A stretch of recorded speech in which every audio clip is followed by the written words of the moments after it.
circumstances which had preceded or succeeded his condemnation.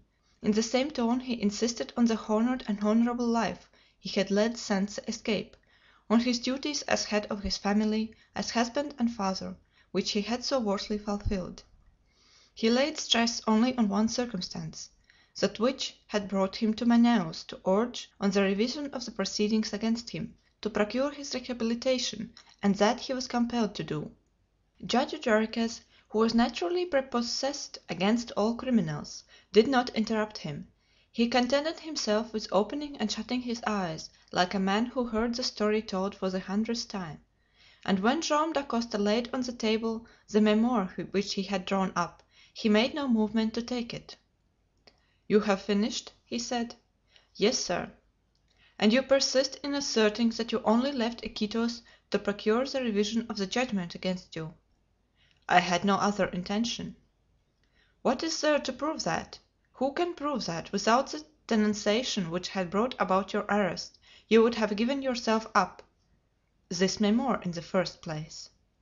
"That memoir was in your possession, and there is nothing to show that had you not been arrested you would have put it to the use you say you intended." "At the least, sir, there was one thing that was not in my possession, and of the authenticity of which there can be no doubt." "What?" "The letter I wrote to your predecessor, Judge Ribeiro, the letter which gave him notice of my early arrival." "Ah! You wrote?"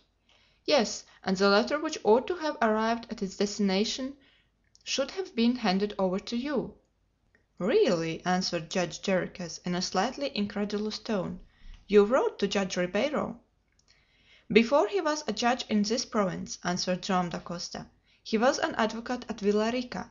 He it was who defended me in the trial at Tijuco. He never doubted of the justice of my cause. He did all he could to save me. 20 years later, when he had become chief justice at Manaos, I let him know who I was, where I was, and what I wished to attempt.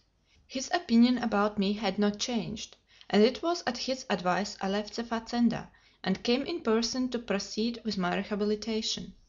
But death had unfortunately struck him, and maybe I shall be lost, sir, if in Judge Jarriquez I do not find another Judge Ribeiro."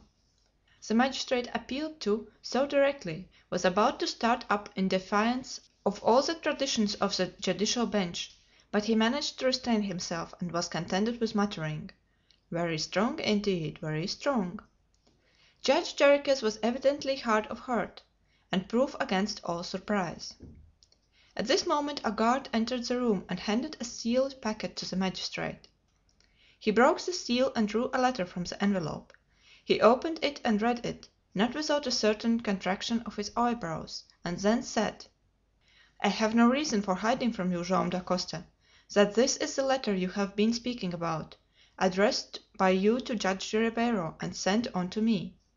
I have therefore no reason to doubt what you have said on the subject." "Not only on that subject," answered Dacosta, "but on the subject of all the circumstances of my life which I have brought to your knowledge, and which are none of them open to question." "Eh, Joam Dacosta," quickly replied Judge Jarriquez, "you protest your innocence, but all prisoners do as much. After all, you only offer moral presumptions. Have you any material proof?" "Perhaps I have," answered Joam Dacosta. At these words Judge Jarriquez left his chair. This was too much for him, and he had to take 2 or 3 circuits of the room to recover himself. Chapter 5. Moral Proofs.